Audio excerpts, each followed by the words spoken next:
Kyoto, December 10th, 1867. Sakamoto Ryoma sits in an anonymous inn, discussing how things will soon change. A month before, the shogun Yoshinobu had accepted an 8-point proposal that handed political power to the emperor. Ryoma had written that proposal, yet the transition is not complete, and his friends say there's still danger. The year before, Ryoma had escaped assassination in a house much like this one, battling his way out and firing point blank on the attackers with a Smith & Wesson revolver. Suddenly, a heavy thump is heard from downstairs. His bodyguards, 2 sumo wrestlers, must be sparring again. He yells for them to knock it off. But moments later, the sliding door opens, revealing men with swords, the shogun's men. As Ryoma lunges for his katana, someone knocks over the room's lantern. And in the sudden darkness, the blades of assassins fall on Sakamoto Ryoma.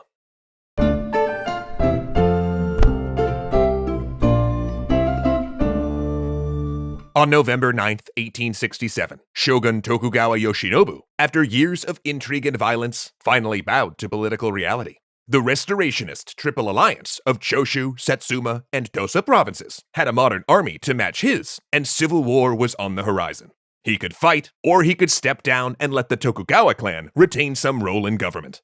So he accepted the 8-point plan written by the young radical Sakamoto Ryoma, one that amounted to the total reshaping of Japan's political system.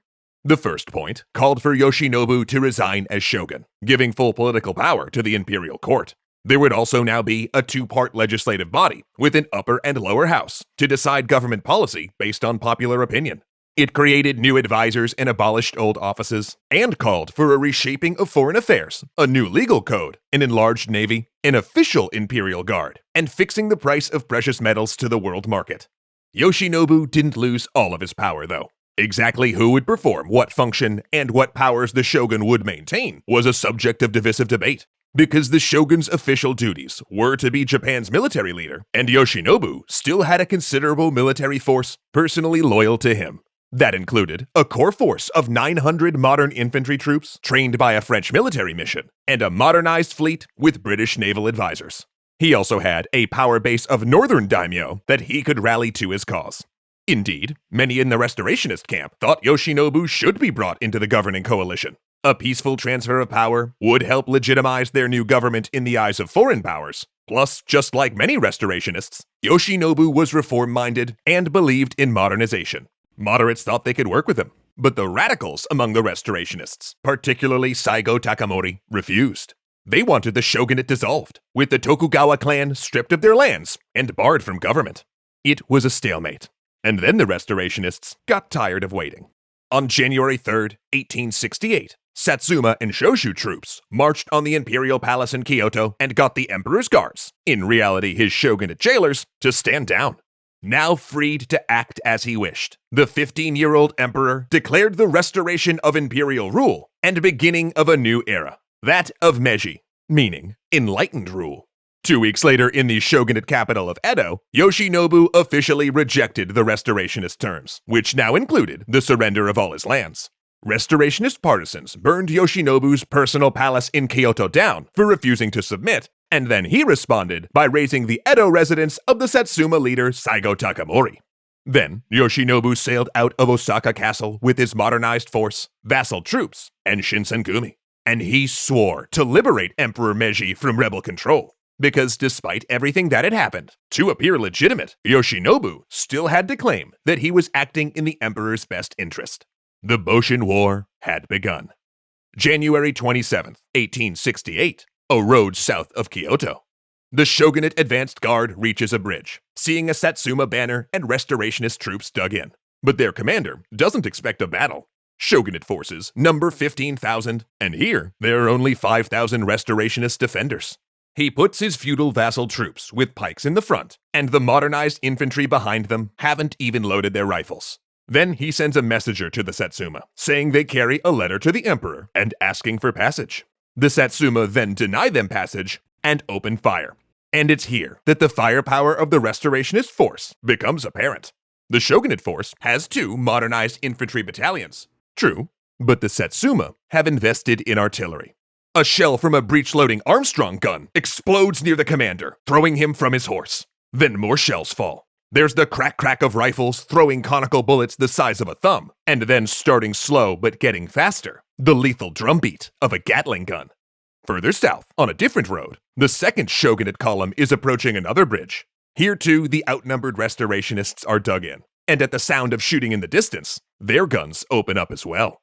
Shinsengumi and vassal troops charge into the smoke-wreathed bridge, into withering fire. The huge shogunate army can't take the bridges, but they also don't flee. Then, on the second day, a new battle standard appears on the restorationist lines, an imperial brocade banner, a standard that can only be carried when the military has the express permission of the emperor and his personal sanction. Along with it comes a directive from the emperor that Yoshinobu and any who fight with him are traitors. The emperor had, with all of the powers of the state, backed the restorationists. And now, this is no longer a rebel force, it's the imperial Japanese army. This news does what the advanced guns could not. It breaks the shogun's larger force. Men fall back, unwilling to fire on the imperial banner. Units defect, and previously shogun-aligned daimyo lock their castle gates to the retreating army. Granted, shogunate forces had won a minor naval victory the same day, but it was cold comfort. Yoshinobu, shaken by the dramatic political turn, boarded a ship and fled to Edo. But the now imperial forces chased him. Saigo Takamori also caught the head of the Shinsengumi in an ambush outside the shogunate capital, annihilating his force and executing him, incorrectly, for the murder of Sakamoto Ryoma. Then, the now imperial troops surrounded Edo and took it, street by street, over the next 2 months.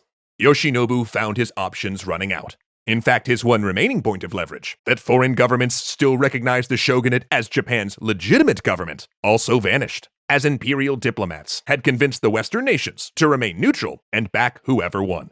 Then, sometime in June, Yoshinobu unconditionally surrendered to Saigo Takamori's forces and voluntarily went into house arrest at a local temple. But his admiral slipped away with the fleet, taking the most die-hard shogunate holdouts and a few French military advisors to the northern island of Hokkaido.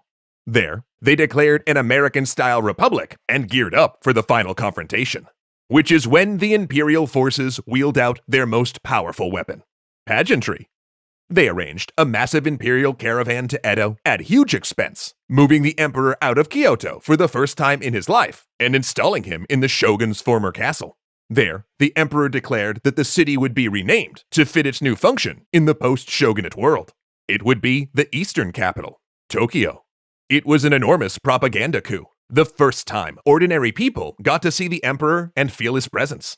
Though there were still some castles to besiege and diehards to clear out, the more public the emperor became, the more defections occurred, the more resistance melted, except in Hokkaido.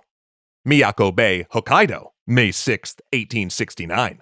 The Shinsengumi force and their French advisor crouch on the deck of the paddle steamer, ready for their desperate operation. They're flying a US flag, masquerading as a foreign ship. And they're approaching the imperial fleet, the one sent to crush them. At its head, the brand new ironclad kotetsu, with armor far too thick for them to penetrate. From the outside, at least. They raise the flag of the Republic, paddle wheels churning them directly for the kotetsu. Their guns open up at the last moment as they brace. The bow of their ship crunches into the ironclad, and a boarding party of the Shinsengumi goes over the other side. They plan to destroy or capture the kotetsu from the inside in order to have a fighting chance in the battles ahead.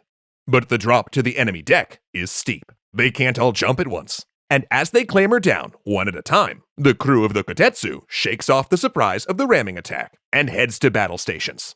The Shinsengumi surge forward with their swords and pistols as the fire of the kotetsu's deck-mounted Gatling gun chops into them. They lose their commander. The French advisor takes 2 hits, and the boarding party breaks off the attack. The last chance of survival gone. The next day, imperial forces, led by the kotetsu, will destroy the Republic fleet and defeat their forces on land. The shogunate's last bastion has fallen, the Meiji Restoration complete. And with the emperor finally winning his throne, there's only one question left. When his closest samurai turn against him, can he hold on to it? Oh, I didn't see you there, Ahmed Ziad Turk, Alicia Bramble, Casey Muster, Dominic Valenciana, Gunnar Clovis, Kyle Murgatroyd, and Oriels1. It's so nice I can thank you all in one place.